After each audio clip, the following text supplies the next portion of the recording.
I don't even mind that recording in the background yet. Let's get that popping too. Shit.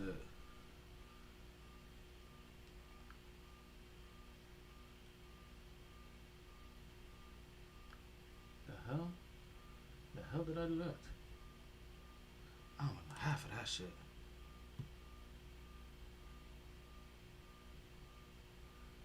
Oh shit. Looks like we about to start the show for real, for real. Hi. Let's go.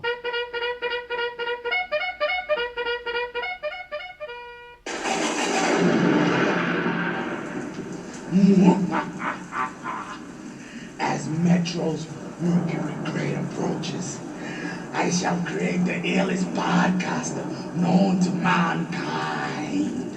But Master, what are you going to do? Howard Stern, Stephen A. Smith, Joe Rogan, Dave Chappelle. Why Dave Chappelle? 'Cause he's a funny motherfucker. Jay-Z. Jay-Z? Because he has money. You fucking dickhead. Oh, I'm sorry, Master. I'm very sorry. The heart of India. The strength of a black man. And the pride of a Spaniard. I present to you MyT.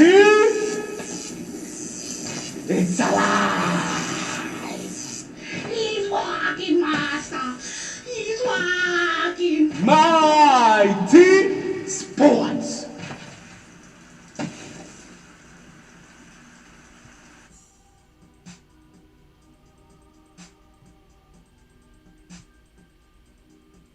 You ready? Good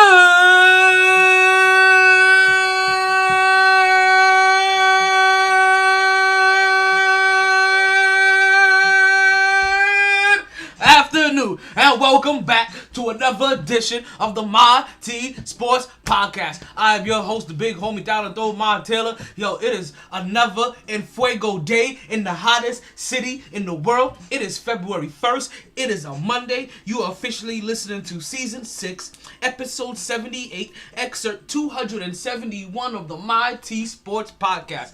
They told us, like, I know everywhere up north, yo, they're feeling at least 6 to 8 inches of that good, if you know what I'm saying. But down here in South Florida, they promised us something a little bit more reasonable. They said we was gonna have lows of 58, highs of 70. It is currently 70 degrees as we speak. And boy, do we got a whole bunch to talk to you about. Listen, I see I got Mark already in there in the chat room. I don't know if he's going to be in the building or not, but I see him joining in the chat. Okay, so folks, we got a lot going on today. We got a lot going on today on this Monday, right? Apparently, since the last time we spoke, we got Matthew Stafford's pleas have been heard. As you know, we've been pleading for Matthew Stafford to be freed, and it seems like they may have granted that request. The BK bucket getters go off. You know what I mean? The New York Knicks go toe-to-toe with LA. The Jets I'm just gonna let you know, Jets fans kind of annoy me. Yeah, I said it. Jets fans annoy me.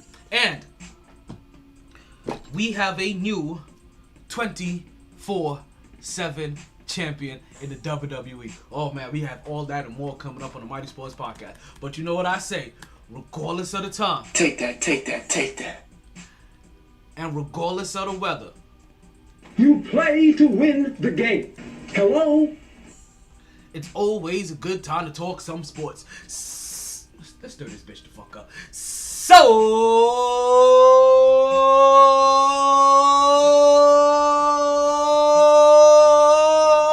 let's start talking.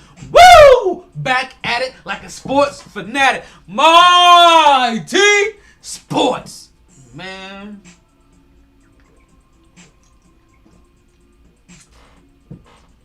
I was supposed to grab myself a new beer during that commercial or during the intro, but I completely forgot. So hopefully, if Mark is listening, he's making his way physically into the room, then he'll be able to go ahead and bring me a beer. You know what I mean, when he comes up here. But yo, let me not waste any time, right? Because this is gonna be an hour podcast. That's it. We ain't giving you nothing more today. I'm on a schedule. I gotta go take my mom Dukes to go get her vaccination. So we gotta get all of that shit taken care of. So First of all, let me remind you guys where you can hit. Oh. Let me remind you guys where you can hear the podcast at, right? Right, let's get that started. Right, you can find the podcast first of all on the website mytsports.net. M as in Mike, Y as in Yankee, T as in Tango, sports.net. I see you, Mark, in the chat room. Call up whenever you're ready. Right, next up, right, so you can find the podcast at the website mytsports.net. M as in Mike, Y as in Yankee, T as in Tango, sports.net. Also, if you want to, just tell your smart speaker to play the latest episode of the MyT podcast. Or you can also tell your smart speaker to let you watch the latest episode of the MyT Sports Podcast on YouTube. Or if you want to, like I see a bunch of you doing, I see my cuz popping up in the building, right? You can watch us live on YouTube. You can listen live on Podbean, where you can also call up and join the show. You can catch us live on Instagram, and you can catch us live on the website. We got plenty of places live for you. Right? Couple of birthday shout outs to give out before we start the show. January 31st, big shout out to Shayna Hargrave. You know what I mean? Big up. Also, want to give a birthday shout out today to Stephanie Holder and Erica Squale. Big up. Now, let's get directly into it. First of all, Well, let's get into that Knicks talk. You know we got that Knicks talk for you. So the New York Knicks, since the last time we talked, they had kind of a busy weekend. They had a game on Friday and they had a game yesterday on Sunday. Which, before I even get into my Knicks talk, right? Can I tell you that as a Knicks fan, right? That not only, look, first of all, I've been fully invested in basketball season. Like a bunch of people are asking me, yo, what's going on with the Knicks? Like, it's funny how people have had opinions about the Knicks or whatever team that they root for all year, but yet they have barely watched them all year long. But yet, all they're doing is making spot-on opinions based off of what they see in the stats, what they see as far as plus minus in the goddamn in the goddamn stat columns. That's all they're looking at. They ain't paying attention to anything for real. So let's get into some Knicks talk, as the Knicks had a battle over the weekend. They had a game this Friday up against Cleveland. Now listen, New York came off of a nice little road swing, or I shouldn't say road swing. Road swing, where they played 4 games on the road. Well, this is their first game back in the Garden since then, and they're playing the Cleveland Cavaliers. Now, I don't know if you guys remember the last game that they played against the Cleveland Cavaliers. The Cleveland Cavaliers kind of busted that ass. That boy, Andre Drummond went completely off on the New York Knicks. Like, I think he bodied them for like a 30-20. End up showing that Mitchell Robinson or whatever center that they want to put out there is going to be no match for them. And not for nothing, they should have came out like that if you remember me talking on the podcast last. Because you know what? The New York Knicks is going on, Poe. We see you in the building. Don't forget to get your readings read at holyshift.com. If you've been listening to the podcast, or you remember the podcast, that I basically told, since the preseason to now, this is basically like the 5th time we've played the Cleveland Cavaliers. So we had busted the Cleveland Cavaliers asses 3 times in a short span before they won that last matchup. So now, love you too, Poe. So now, listen, like I love my Knicks. So now, Knicks come back, which is like now their official 2nd game of the season, but 5th game since preseason. And preseason, and it doesn't feel, at least to me, that preseason has been that long ago. And the New York Knicks went ahead and they've done what they have been doing to the Cleveland Cavaliers for the majority of the time since preseason. And that is what that ass again. So this is not what the 6th matchup maybe, I think. Like this, it's ridiculous how many times that these two teams have played each other since the preseason. But that's what we're getting now in this whole bubble environment, as you're gonna start seeing a couple of repeat offenders. Where basically what I'm talking about is that you're gonna see games where they play Chicago today and they're gonna go turn right back and play Chicago either tomorrow or on Wednesday.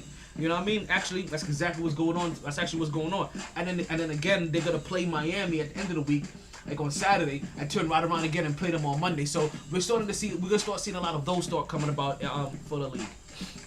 And the New York Knicks. But the New York Knicks took on the Cleveland Cavaliers, and they had another highly respectful game. Another good game from Emmanuel Quickly, as he dropped 25 points in this game. Right? This is coming off of a very recent 31-point game off the bench. Now, this time you didn't see Andre Drummond able to go off the way that he did in the previous game. This time he was only 2 for 7. He didn't have any free throws, even though he still managed to put up 15 rebounds. As not for nothing, Andre Drummond leads the league in rebounds again. For I think this is like his second or third, maybe his third consecutive season to ever do this. To lead the league in rebounds. Right? Larry Nance Jr. he went 1 for 9. There was a lot of poor shooting. Sexton and Garland, as we already if you don't already know, that they're one of the worst backfields in the league as it currently stands. But I guess when you figure that you got a guy like Andre Drummond there to always protect you, I guess you feel like, you know what, maybe I don't always have to play the best defense in the world. I got a monster back there that's gonna gobble everything the fuck up. But hey, it weighs its toll. And something that we've been saying, that I've been saying now for maybe like a couple of weeks now, right? But definitely if you've been hearing me repeat this over and over and over and over and over again on the podcast, is that RJ Barrett, you're starting to see him really grow into his role. And I know I sound like a broken record, but I don't know what else to say when I keep seeing the same things happening, right? But if this is your first time hearing the podcast, well, grab a seat. I got some shit to tell you, right? Call my niggas on the cell, roll some weed. I got a story to tell. Shit. It was a light ball. It's out on the roof, Brooklyn Zoo. That's not even mine. So I'm watching the Women's Royal Rumble as well in the background. Let's let you guys know. Right? So yeah, I'm watching like 15 women currently in the ring. Charlotte Flair just came on about. So if I look a little distraction, it's because I am watching the Women's Royal Rumble. And if you know what a Royal Rumble is, and you know my love for wrestling, and you know my love for women's sports, and you know about my love for women, this is like the whole entire the whole entire package all up in one. This is like 30 women in the ring all at once. I'm like brain overload, brain overload, brain overload. So let's come back into the Cleveland Cavaliers and the New York Knicks. All right, the New York Knicks. Julius Randle will play 35 minutes. As we've already known that him and RJ Barrett are two of the leaders in minutes when it comes to the league. Julius Randle played 35 minutes. RJ Barrett played 40 minutes. RJ Barrett led the team with 24 points. Julius Randle added another 16. But the leader of that team in points came from Emmanuel Quickly off the bench in 25 minutes, putting up 25 points. He also had 3 assists. Now, one of the things that I'm starting to realize with Emmanuel Quickly, or at least where I'm getting to with Emmanuel Quickly, is for the simple fact that, you know what? I get. Will. Oh, not bad. Whatever. Here goes Chill Will on. Like, the Knicks may be trash, but there was just enough sauce in that steak that was in the trash to beat the Cavs. That's all I'm saying. That's all I'm saying. Listen, you guys will be alright. You guys are gonna trade Andre. Yeah. We beat y'all. We beat y'all on Friday. That's actually what I'm talking about right now. Is the victory that they had over the Cavs, 102-81. Yeah. Seriously, your boy Andre Drummond, he struggled. Didn't have a big game. RJ Barrett put up 24. Julius Randle put up 16, and Julius Randle put up 16. That's considered a slow night for him, to be honest with you. Even though he still averaged 35 minutes, Emmanuel Quickly he's putting up 25 points off, added 25 points off the bench.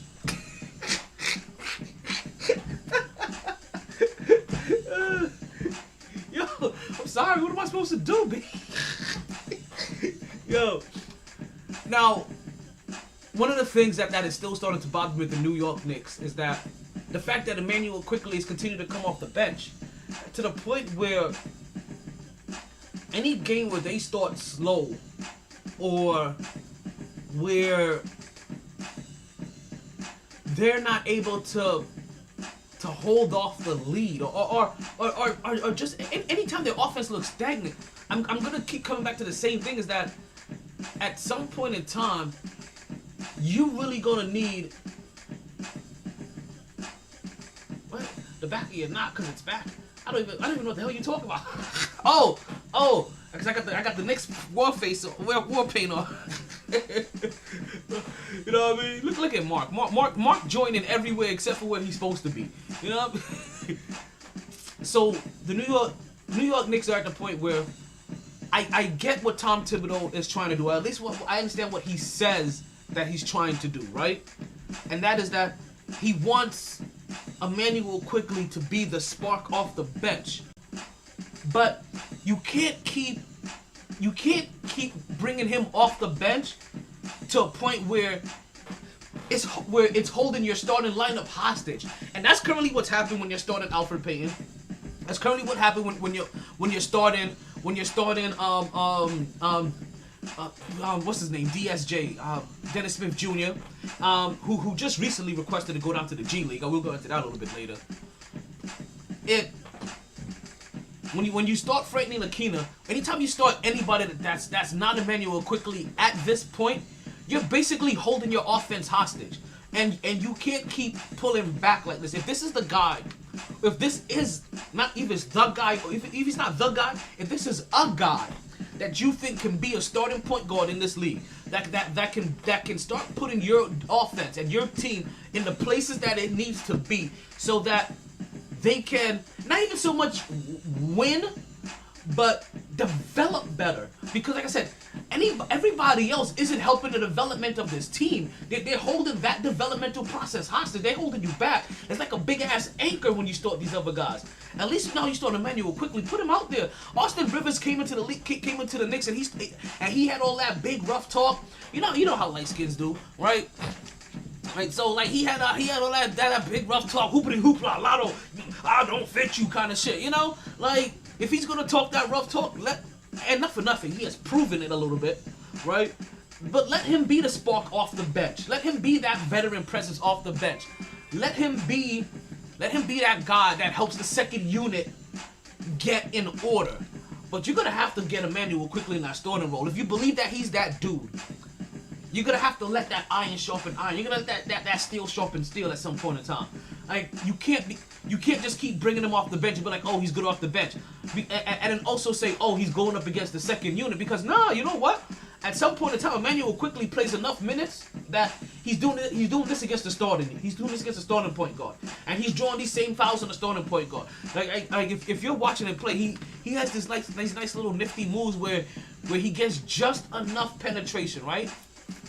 And then he drops that little floater on you, but he also has the presence to feel the defender on his back to get that contact as well, to get the and one with it. When he's coming off the picks, right? You see him feeling that presence. Now, in that game against Cleveland, there was a 3-pointer that he came off there was a 3-pointer that he came off of that he scored, and they thought they was about to give him the and one on that, but a review of the play ended up showing that it was actually his own man that really fouled him. But that didn't stop him from later on in that same game going right back around and getting a same 4-point play foul. You understand? 3 points and one. Like that didn't stop that from happening. So I am raving. Like I know it feels like I am raving about how impressed I am about Emmanuel Quickley. 25 points, 31 points off the, like, we're talking about off the bench here. Like I told you, like 25 points off the bench in 25 minutes. Like you have to start taking advantage of these rare moments and really starting to give these guys a bone. Like I know Tibbs is gun shy. I understand that Tibbs doesn't like how he may feel about young players or about the bench, but you're gonna have to change up this philosophy. It's just like you can't just keep yourself coached in a box, or you can't keep yourself in boxes, period. Right, when it comes to certain things, because we saw this same box hurt them in that game when Austin Rivers had 25 points in the second quarter alone, shooting 10 for 10. But then he picks up that third foul and you bench him. Well, if he's your bench guy and he's only playing a certain amount of minutes, then you ride him until he's hot. Who cares if he's gotten his third foul? He's your bench guy. Run him until that heat check is done. You don't bench him then. And then have to deal with, and then he can't get another bucket off again for the rest of the game? No, you ride that hot hand. If he gets his fourth foul, so be it. If he gets that fifth foul, so be it. He's a bench guy. You didn't play the rest of the game anyway. Why not ride him until he, see, so there's, and these are good, not for nothing, these are good problems to have. Because you notice what I'm not saying about these Knicks this year? They're not competing. I'm not saying that. I'm not saying that they don't have a chance. I'm not saying that. I'm not saying that these guys don't look like they know what they're doing. I'm not saying that. What I'm saying is that, like, I seen that you showered and like you freshened up. But you keep forgetting to wash behind your ears every once in a while. You keep forgetting to clean your belly button. You know what I mean? Like, it's little shit like that we're getting into. So the Knicks have completely washed off the stench of whatever the hell they have been for the last 8 years, decade, whatever it's been since Melo got here or since before Melo got here, whatever that was, right? But they still have dirty moments where they need like orbits or some shit, right? Like, yo, right there, like clean that up. Like you missed the spot. Like you need to scrub between your toes. It's the little things, the little things that you have to teach neophytes in this world. Neophytes in basketball, neophytes in this world. Like it's those little things. And not for nothing, I've already been on record saying that as it currently stands, I will continue to treat every single player on this Knicks team that is still on their rookie contract. I'm going to treat them as a rookie that has been drafted by these Knicks. And even ones that haven't been drafted by the Knicks. And that is because for the first time ever in your professional career, you are properly being coached by a professional basketball association. You are finally a professional now. Like you weren't a professional yet. Like you were basically a step above college. Like honestly, I believe that the New York Knicks G League team is way more professional. is ran more professionally than the New York Knicks professional team. So that's the win that the Knicks got. Sorry. That's what happens when you have plants. You get these little fucking fruit flies all over the goddamn place. Can't help it. Yeah, this shit is annoying. Sorry. I'm sorry, I had to smack it. I know you guys are looking like, what the hell is he doing? What the hell is he doing? Yeah. Because if I don't, man, the motherfuckers will fly at my nose and shit, man. Like, these motherfuckers is mad disrespectful, B. Like, you don't even understand. Like, I got killer lights. I got lights where these motherfuckers could be killed at and all kinds of shit. I got all kinds of bright lights all over. Speaking of bright lights. I got all kinds of bright lights for these motherfuckers. And still they're attracted to all this chocolateness. I guess it's just a chocolateness. You know what I mean? It must be. It must be. So, the New York Knicks also played the Clippers. And the New York Knicks lost to the Clippers 129-115. And if you're not paying attention, this is one of those games where you're like, oh, same old Knicks. They're in it until about the 8-minute mark of the whatever point, third quarter. And next do you know, it's a wrap after that. And that's kind of what happened. Like, this was a close game for the most part. The New York Knicks even led this game for a portion, right? Led the first quarter. Again, big minutes from Julius Randle, 35 minutes. Big minutes from R.J. Barrett, 31 minutes. You see Emmanuel quickly with another 27 minutes added. And here goes the patterns again, right? Julius Randle, 35 minutes, 27 points, 12 rebounds, 5 assists. They're holding their own, and Julius Randle is getting his buckets. But what was probably the most impressive, and Julius Randle went 9 for 18, right, shooting 50%. Was the most impressive about that whole entire scenario was R.J. Barrett, right? And R.J. Barrett going 9 for 14, scoring 23 points in 31 minutes against that L.A. Clippers team. An L.A. Clippers team that has been rocking and rolling and rock. You know what I mean? They've been getting sweet W's like you never stop, winning 10 of their last 11 games, right? Who's a light boss? High in the Rue, Brooklyn Zoo. But so not only R.J. Barrett was like uber impressive because it wasn't just the fact that they went up against those two individuals, right? That they're going up against those guys and they're or that LA team and they're being competitive. It's really the fact that R.J. Barrett took on the task of guarding PG-13, Paul George. He took on the task of guarding the claw Kawhi Leonard. And he was guarded by them a majority of the game and still went 9 for 14 and had, 23 points. 5 for 6 from the free throw line. Now we did see that sometimes, you know what, they were just overmatched. As you see R.J. Barrett guarding Kawhi Leonard, and Kawhi Leonard literally just raises up over him, goes through him, and dunks the ball. Like, so we're seeing the maturation from R.J. Barrett, and I'm gonna repeat again that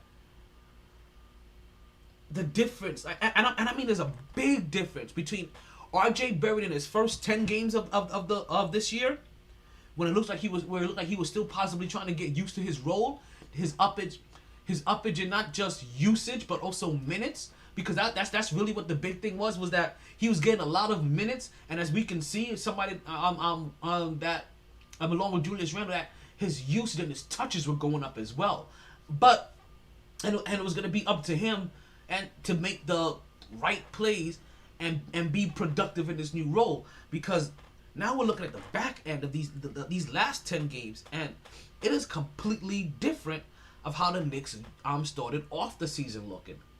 No, the Knicks are 9-12. They're nothing to sneeze at. They're 9-12. But again, they're 9-12 through 21 games, and before the season started, I had the Knicks at right around 16 wins at the first 37 games. 16 winnable games at that. So that doesn't even mean that they're going to win them all. But I saw 16 winnable games before the season started. That completely changed afterwards. And with 16 winnable games, I had the Knicks only winning possibly, okay, the Knicks do great, right? They were going to end up being 10-27. 10-27 is what I thought was going to be reasonable for the Knicks to finish in their first 37 games, with having 16 winnable games. I was like, okay, maybe they get 12 of them won. They're already at 9. So if you're a Knicks fan, right, and if you're realistic with yourself, right, they're damn near exceeding expectations. Right, and then let's take a look, right, because on 12-2, I was like, oh, right. Wait, where we at? On 12-2, I knew it was going to make the playoffs. On 12-21, I was like, okay, they got 10 winnable games. I changed. You guys know me already on the podcast. I end up changing that, right? Because I'm like, yo, the Knicks can be. Actually, you know what? I may not even have to change that. Actually, no, I'm gonna have to change that big time. Because now, saying that they have 16 winnable games, I've changed it for the fact that I feel like the Knicks can be actually where they're at right now, within 3 games of 500. When we're talking about coming out of these first 37 games, that is just around 19 wins, 18 wins, 16 wins. Just to let you guys, that's literally winning all of the winnable games. But we all know that they didn't win all the winnable games. What they did was they won a lot of games as well. They won games that we didn't expect them to win. And that is what added, and that's what's being added to their win total, and how much better they've been. It's like not only are they beating the teams that are supposed to be like the Cleveland, like Cleveland's of the world, but every once in a while they beat a Boston, they beat a Milwaukee, they beat a Golden State. You understand? They beat those teams that you 100% are not expected.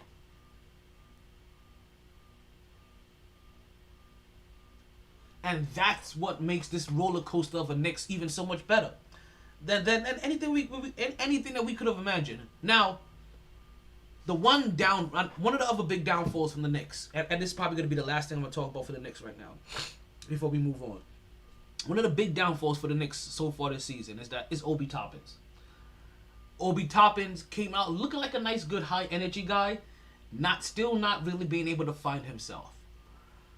Obi Toppins got an injury really quick early into the season, and we haven't really seen much from him then, even since he's been back. We gonna have to see some shit about Obi Toppin, because Obi Toppin ain't looking like the dude that's popping anymore. Right? Like he definitely looked like he may have hit everything full of a ceiling, and he is not gonna be that dude. I hope that he is. But as it currently stands right now, the 25th pick for the New York Knicks is doing way better, and he is outperforming and outshining the 8th pick. Or whatever it is, 6th pick, 8th pick. I think it was the 8th pick.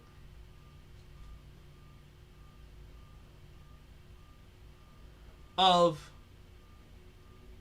the New York Knicks.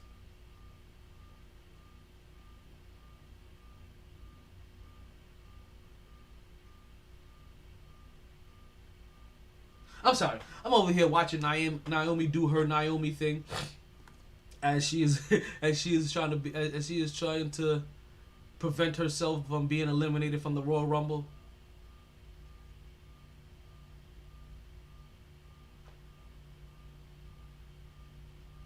Okay, I'm sorry. Sorry for distractions. Okay, you know what? No more distractions. I said my last bit about the New York Knicks. I want to take a quick break because I want to go grab another beer. Right, so you guys go ahead and you enjoy yourself real quick.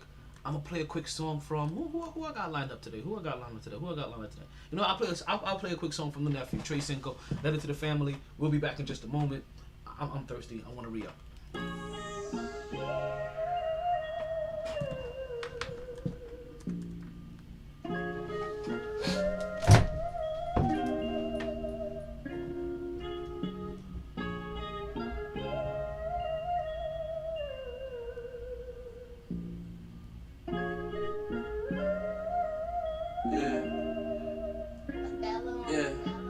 Never would I think that I'll reach my pinnacle.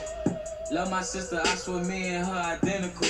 Go to war about mine, cross the line and see. Put my trust in niggas whole time, they was sliming me. I went to jail at 15, yeah, that's a head start into a negligent justice system that never do its part. Bathrooms don't even start, doing push-ups in the dark. I was waiting on some letters, but never received a card. My mama came to see me one time on my birthday. Really, it was the worst day. It hurt me in the worst way. I still reminisce, she told me I'm just like my dad. She knew that this was gonna happen, I was always gonna be bad. Well, I'm sorry, mama, I'm trying to change. You say that it's in my blood, but I think I could go do different. I'm gonna show you just because you had shown me love my whole life. I ain't have to ask for one thing, yeah, that's damn right. I know I've been doing wrong, but promise I'm gonna get it right. They say change come, but I know it won't happen overnight. And I can't put the blame on nobody, I'm gonna put it on myself. Cause at the end of the day, I did that dirt by myself. My true intentions was to never hurt you, mama, and you know that. So when I get that money, best believe that I'm gonna show that. Move you out the hood, Beverly Hills, Rodeo. You ain't never been a mama, when you wanna go, just say so. I'm trying to show you your son ain't what you was thinking. He ain't one of them niggas that just like smoking and drinking. He got bigger dreams, yeah, he tryna make it on that TV screen. But he still got some LSCs and he gon' trade in between. I'm tryna have Tiana college paid off before she's 17. My brother fixing phones, so we all tryna have Tiana's college paid off before she's 17. Just keep going, girls, chase your dream. You gotta put your family first, and that's on everything. Yeah, Thanksgiving. I don't see a lot of Thanksgiving. Yeah, it's Thanksgiving. But for some reason, I don't see a lot of Thanksgiving. Tiana's the see, it's a lot of shit y'all niggas missing.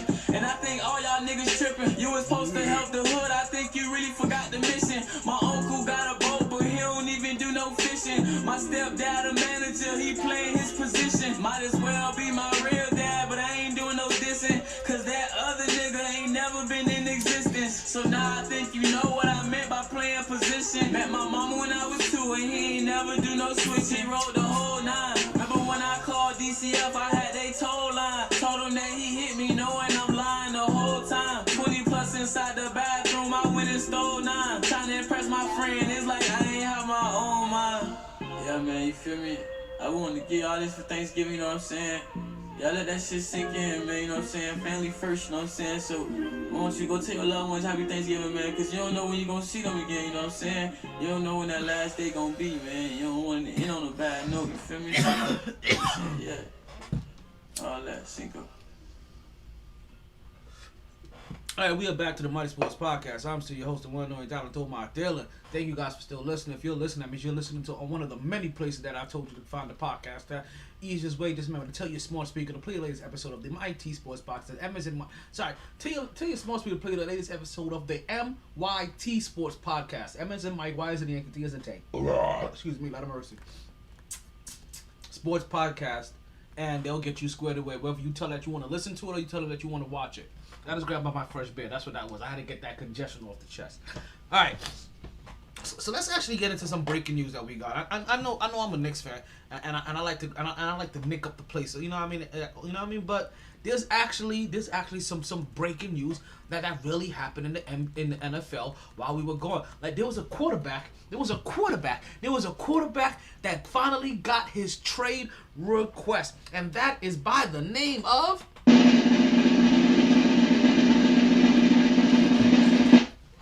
Matthew Stafford. I know you guys are probably thinking, oh shit, Deshaun Watson finally got traded? Nope.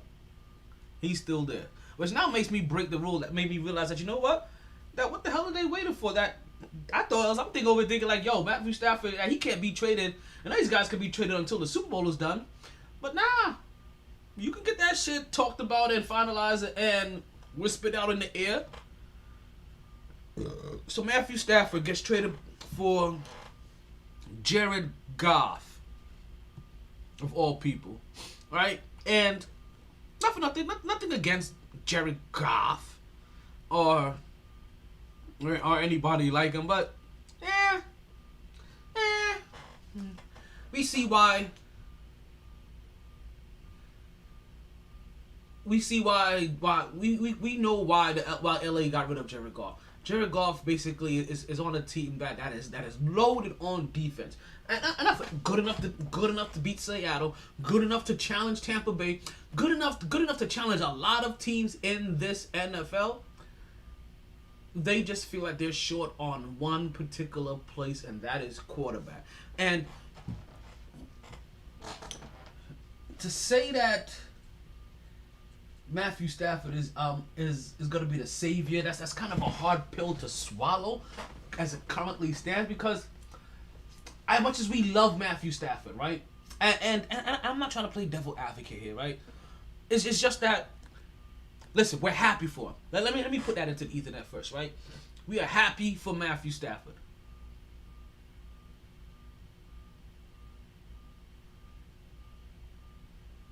Completely happy for Matthew Stafford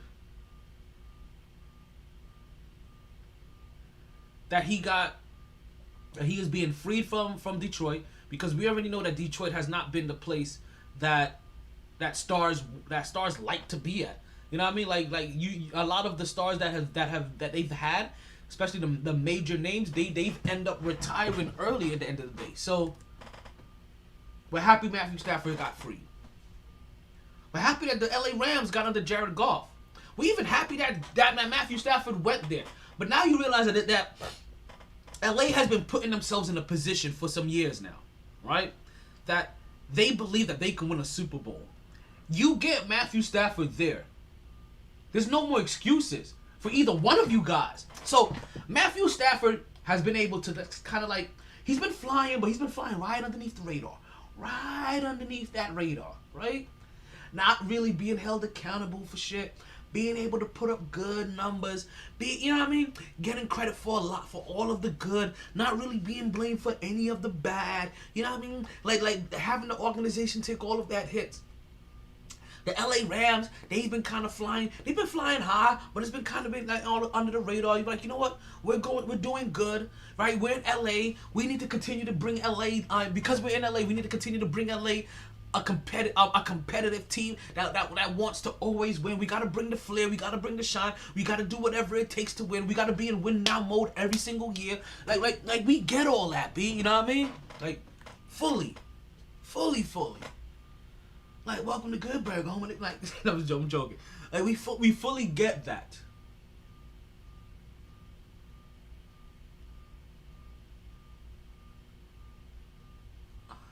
Oh, wow. Lana just eliminated somebody. The boat? She ain't eliminated the boat, but is the boat gonna win? Look at Natalia. Oh! Okay, back. So, again, Women's Royal Rumble. Like, distracted for a whole bunch of multitude of reasons.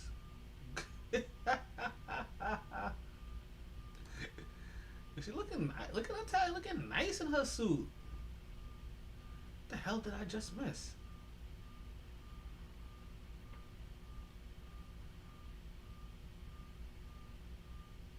Are they just in here wrecking shop? Okay. Let me get back. Sorry, Royal Rumble, completely distracted. It's one of those Mondays. I didn't watch it. And you know what's so funny? I kind of completely forgot about the Royal Rumble last night, and that's because I was watching basketball all day yesterday. Started off with the Knicks game on 1 o'clock. Which, can I tell you that I don't know if I got a chance to really mention this, that I am happy and I am very okay with there not being football anymore, football being gone. But that's because mainly of the fact that I'm a Knicks fan. And as a Knicks fan, I know I'm going to get a lot of Sunday football. I'm going to get a lot of Sunday basketball. And not only am I going to get a lot of Sunday basketball, I'm going to get a lot of Sunday basketball at 1 o'clock. And then all of my basketball interests are going to be done for the... And you know what I mean? Like, full obligations could be done if I want to. And then I could play catch-up every year. But I was so caught up and into... Oh, look at that. They have matching outfits. That's nice. She's about to eliminate her. Like, I was so caught up in the basketball that was going on that...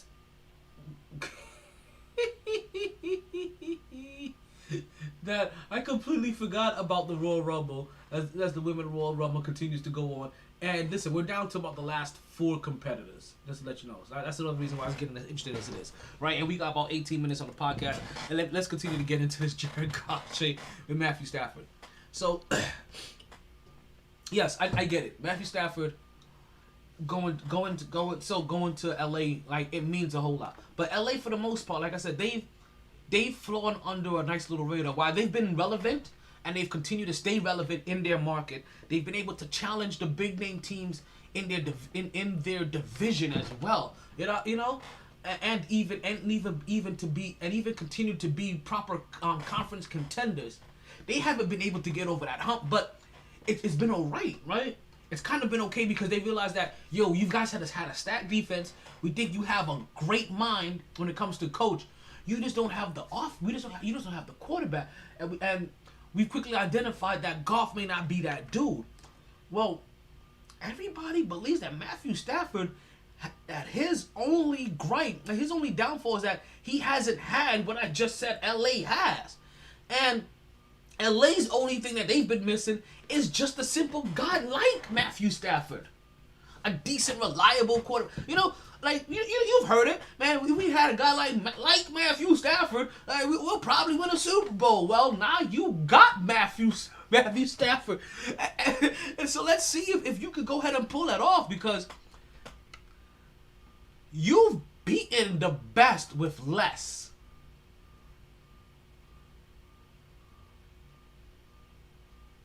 Okay, the final 3 women in the Women's Royal Rumble, unless there's somebody that I have not seen that's maybe hiding under the ring or doing something, is the Queen Charlotte Flair. Let's see if she goes to the Royal Rumble. She's probably gonna end up going to WrestleMania to challenge.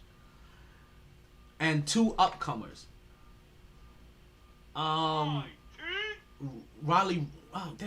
Rhea Ripley, and the EST of WWE.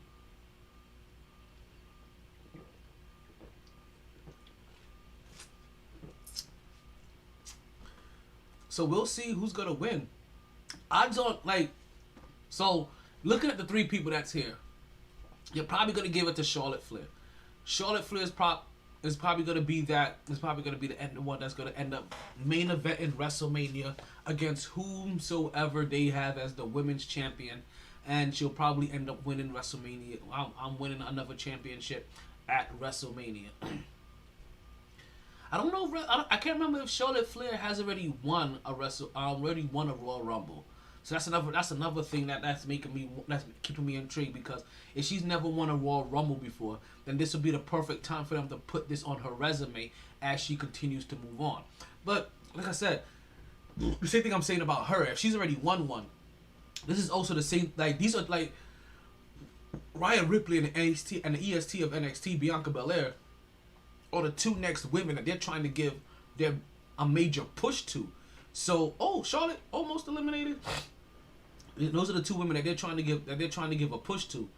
So, if they are going to win a Royal Rumble, to say that they finally win their first Royal Rumble, and Charlotte Flair was one of the last 3 competitors, and they get in there, then bam, and Charlotte Flair was just eliminated. So, folks, it's either gonna be Rhea Ripley or it's going to be Bianca Belair. If you're watching me, watch this right now, yo. Because basically what I just said is kind of playing out. Like, you need to pay attention, Bianca. Oh, see, told you. Whoa.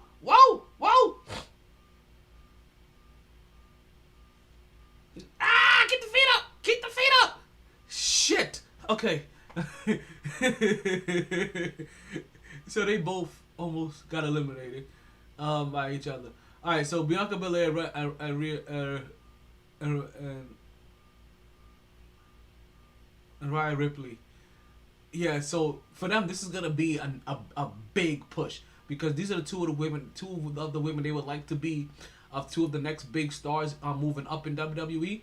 Based off their look, athleticism, basically if you know what they like in WWE, then you know what these two women are.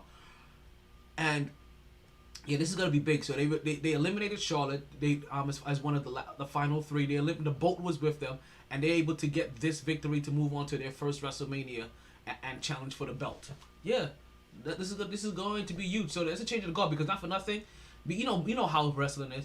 It's either that you find the moment when they do the real change, where they're really trying to do the changing of their guard, or you're stuck with the same people over and over again. And I wasn't sure if they were ready for a changing of the guard in a WrestleMania moment yet. So Charlotte Flair would have definitely been a safe choice for them to be in the women's WrestleMania match. But we're gonna let them see if either one of them could put on a proper promo to help sell this women's tournament, or this women's championship match, I should say. That's going to take place at WrestleMania. Sorry, let me move back, like, cause I went into the wrestling world for a little bit, and the show's about to end soon anyway. So basically, in the end, what I think I've already made my point in that, is that at the end of the day, that there's no place for the LA Rams to hide, and there's no place for Matthew Stafford to hide. They're both gonna be.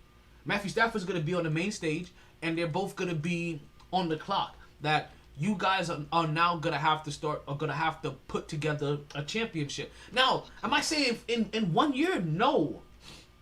They may be the same team, and when I mean the same team, contending wise, that they've been for the last couple of years. Like, they may just be contenders for the next 2 years or so, and they may not break through till year 3. But while you have Matthew Stafford, there's no more excuses. So when you lose, you just lost to the better team. When you lose Matthew Stafford, it's gonna be Bianca Belair just won the Royal Rumble. Okay, is there anybody else? Is anybody else that they didn't account for? Nobody sneaking in? Nobody coming from behind? Nobody that didn't make it into the ring? Bianca Belair about to have her WrestleMania. Yo, I'm getting goosebumps. Yo, I gotta show my niece this. I gotta show the Munchkin this. You guys, yo. So, okay. I don't know if this is what having kids is like or not, right? But I swear I have these moments all the time, right?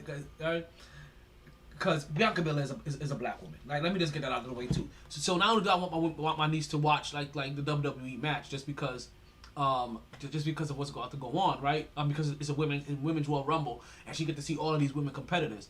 But also, that's one of her favorite wrestlers, right? Because obviously, it's the one that kind of looks like her, right? So that's one of her favorite wrestlers. Natural selection kind of thing. Like you know how kids gravitate to so so that's one of her favorite wrestlers. But also, she's super good, as you just say. She just won, right? And my niece is gonna be super excited to see her win. And then hear the crowd and hear the commentators talk about her first WrestleMania. Oh yeah, me and the Munchkin, we will watching this when she comes over this Thursday. Excuse me, sorry, I just took another sip of the sippy sip.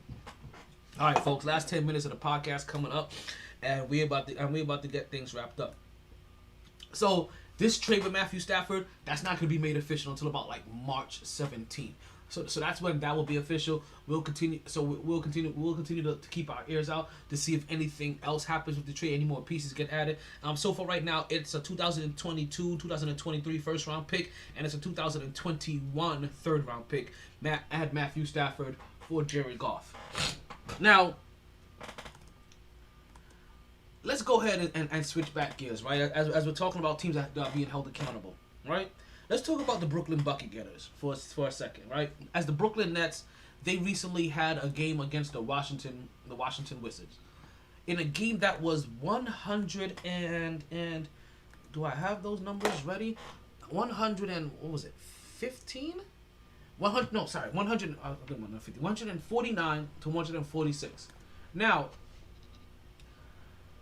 the Brooklyn Nets were up by 15 points at one point in time in this game, and they allowed Washington to come back. And not for nothing, Russell Westbrook, he put on a performance where he started to get hot. And as you know, when Russell Westbrook if Russell Westbrook is hot, he's hot. When he's cold, he's cold. Russell Westbrook actually started to get hot and started to really started to add on the points here. Where I think like both players end up having 30 points in this game.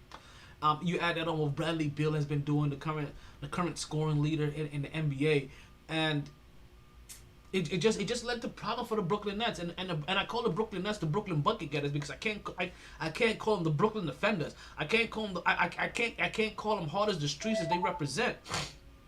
You know what I mean? Like I can't give them that moniker quite yet. Like they're not there, but what they can do, they can score, and not for nothing. Let's just get right down to the nitty gritty of this. The Brooklyn Nets should have won this game, right? If they played defense a little, they would have won this game. Now I get it. We're talking about now. I'm not going to fully blast them for their defense. Let me get that out the way too. I don't want to fully blast them for their defense, but what I do want to take into account that the reason why I'm not going to completely blast them for their defense. Let me at least get there. The reason why I don't want to completely blast them for their defense is because you're still talking about trying to stop the two of the most prolific scorers in the league. That's like somebody trying to say that they're trying to stop anybody on the Brooklyn team that can score a bucket on any given night. Like even when these guys were on losing teams ever, Kyrie basically the only one.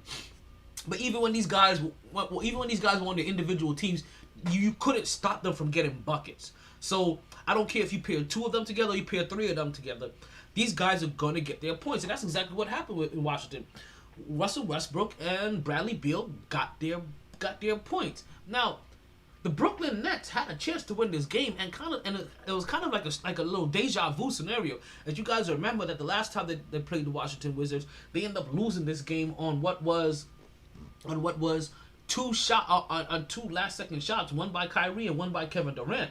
And they still couldn't find a way to win this game. Well, this kind of happened the same way here, except for there was a little bit more dramatics that was added to this. Now, if you're a Knicks fan, like this should have brought back some really bad, hurtful memories. I'm not gonna go fully into that, but you guys are gonna know what I'm talking about when I describe what happened here. The Brooklyn Nets were up in this game by five. With just about 7 seconds to go, and they lost this game. How did they lose this game? Well, it's because all of a sudden Bradley Beal comes down and he hits a 3-pointer, and we're talking about this as being and all of a sudden this is a 2-point game. And then right after that 3-point play that Bradley Beal hit, then Then the inbound is stolen. It's passed to Russell Westbrook, who had just missed the 3-pointer on the play before, right? He ends up sinking this 3-pointer, and now the Washington Wizards are up by 1. This is what we're talking about here, 149 to 1. I think at that point in time maybe it's 147 or 146, and then. The inbound, the Brooklyn Nets now gets the ball. Now takes their timeout and they're inbounding the ball on their side of the court. A play happens where it gets blocked, and the Brooklyn Nets are not supposed to be able to move along the baseline. Well, you know what? I'm not supposed to be able to move along the baseline. Kyrie Irving is inbounding the ball. With Kyrie Irving inbounding the ball, the man that generally calls Kevin Durant is going to the inbounding because he's a bigger body. Well, Russell Westbrook fully says, well, you know what? I want Kevin Durant. Give me him. I got him. And on the inbound, he is guarding Kevin Durant. Now, the inbound play happens. They pass the ball into Kevin Durant. Russell Westbrook catches that, gets his fingers on the inbound play, and he tips it out of his hand. If he doesn't tip that ball, that's an easy bucket by Kevin Durant. But now, as he tips that ball away, Russell Westbrook goes to save the ball, which is a bad play because he's saving the ball underneath the opponent's basket. And if he would have saved that ball, it would have went to Kevin Durant, which also would have been another easy play. But that doesn't happen. Instead, he goes to save the ball. It goes out of bounds. The Brooklyn Nets gets another opportunity at the ball. Inbound comes again. Kyrie Irving is inbounding the ball once again because they say, "Hey, you know what? We're gonna try to put a bigger body on you." Now I forget who. I think it was Rua Hachimura. He's playing off. He's cheating, and he's kind of leaking early on Kevin Durant. And what that ends up doing, it ends up leaving one of the Brooklyn players completely open. So now they're trying to inbound the ball. They have seconds left. They inbound the ball. The Brooklyn defender gets it point blank at the rim, and he shorts it. Ball hits the rim. Ball hits the rim. Ball hits the rim. It bounces out. Game is over. The Washington Wizards come away with a 149-146 victory. Actually, there should have been the game over at 147-146. What ended up happening was that after that review of the play happens, there was a foul on Bradley Beal with 0.7 seconds left. Bradley Beal goes to the line, hits two free throws, 149-146. The Brooklyn Buckect getters, they lose another one. And again, I'm not gonna sit here and scorch them for not playing defense throughout this whole entire game to give up 150 fucking points. You're still talking about two of the most prolific scorers in the NBA, and we all know for a fact you can't stop scorers in the NBA. You can only hope to contain them. But they got to do something with the rest of this shit. They really do. So for the Brooklyn Nets, I really, really hope that they get Andre Drummond for real. They need somebody there, energy-wise, that not only goes after every board, goes after it on defense. Still young enough to want to hustle on every single play, on loose balls, on fouls, on rebounds. You know what I mean? Like willing to do all the little things that DeAndre Jordan is no longer willing to do it at his seasoned age. Seasoned. They really need to go ahead and that transaction needs to happen as quickly as possible. But still, it still doesn't take away from the perimeter defense that the Brooklyn Nets seem to lack. There's a lot of Olay that goes on there, and that Olay shit, that shit can't be happening. Like you can't be putting up with they can't be allowing teams to put up 149 points. That can't be the norm. Now we're gonna end the show real soon. Got like about a minute of the show left. So speaking of annoying, New York team. Not even so much the New York team that's annoying, but the fans. I ain't gonna lie, these Jets fans are annoying as shit. So let me tell you what I realize must be happening, right? As things start to come to me, right? I have a Jets fan. I have a text line with my Jets fans, right? And they always are texting articles to each other. And I guess I realize it now. It made sense to me last night about them about why they possibly must be texting articles to each other, because nobody believes what the fuck each other say, and only one person wants to be right. Because last night I'm talking to one of my Jets buddies, and we're talking about the Deshaun Watson trade, and we get to a point where he goes, he never heard from anywhere reputable that Deshaun Watson wanted to go to Miami. And I'm like, what are you talking about? That is what started this whole entire Deshaun Watson trade. He said, show me the article, show me the article. And I realized one of them said something to me about this recently. And I'm like, I'm going to do this one time, and I'm telling you this on the air now. I'm going to do this one time and one time only, because it is very annoying as fuck, and I do not have the time in my day to do petty research, to go search articles on a news cycle from 3 weeks ago about a person that has been in the news for the last month, every fucking day. It's completely fucking annoying. And also, I am not there, and I guess I realize why every 2 seconds I'm getting a link from them. Because I guess when they want to make their points, they want to make sure that whenever they make whatever point that they have to make, that they would have had the article, to back it up from some time ago. I don't have that kind of time. Like, I barely talk to you motherfuckers as it is. Like, I don't have the time. I don't have the time to go pulling up articles every time. So I told them that. So we're having a discussion about Deshaun Watson wanted to going to Miami, and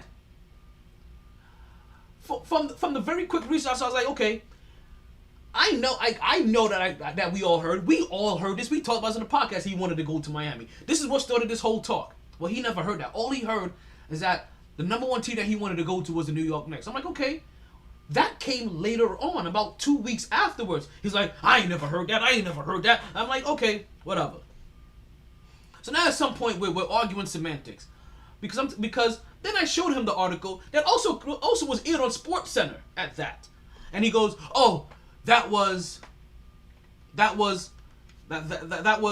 rumors being heard out of his camp that he would consider waiving his no trade clause for Miami. Well, he technically hasn't said that he will waive his no trade clause for New York, and recently, I guess it came out about a week ago, that if you rank the list, that now New York is popping up at the top of the list. But then he said that, oh, he never came out and said that for Miami, but he came out and said it about New York. I'm like, we're arguing semantics here. Like, we're arguing about we're arguing about on how he expressed himself to the media about what he wanted. I'm like, if that's the case, then technically Deshaun Watson never even wanted a trade until last week, because anything before then didn't come from him. It came from his camp and it was assumed. Like Jets fans, you're fucking annoying. Like seriously, like I'm just trying to I'm just trying to let you guys. I was just trying to let them know that they need to do whatever it takes to go ahead and get Deshaun Watson, just so that the first team that you heard that he was most interested in, that he doesn't go there. But you're arguing with me about that's not the best team, that's not the team that he's most interested in. Well, that's the very first team that he said he was interested in, and that's exactly where he. Go by myself. After the video that is way over by the 95, I gotta go. Oh, okay. I'll be like I'm done. I'll be out here like in 1 minute. Okay. That is exactly what we was arguing. It was a simple point. Simple. But nah, Jets fans are all wrapped up in their feelings, and I understand you guys want him. I'm just letting you know that if you want him, you can't pull any punches for wanting him. You have to go all out for him. And don't let any other team that was said that he was interested in being able to put anything similar to your offer. You have to give them an offer that they can't refuse. Jets fans, you're annoying as fuck. And I'm out of here. People, thank you for listening to the MyT Sports Podcast. I've been your host, Talented Omar Taylor. You know what I like to say? I hope you guys continue to catch a wave that never subsides. Yo, somebody play my intro already so you can stop looking at me.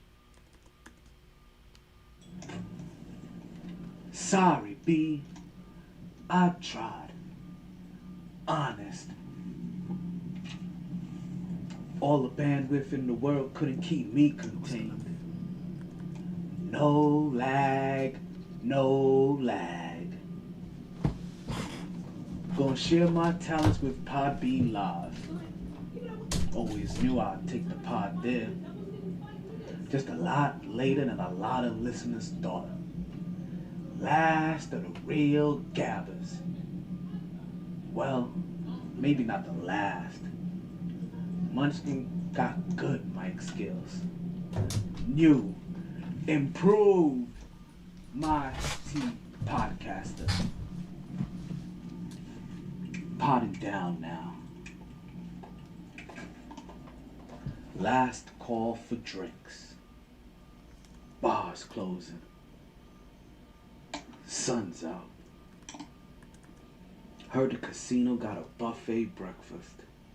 Don't want to go far. Wild night. Tired, B. Tired. MyT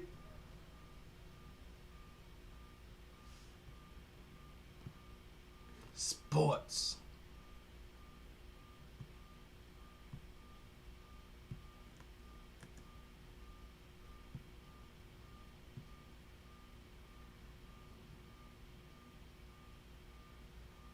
You're looking at two different clocks.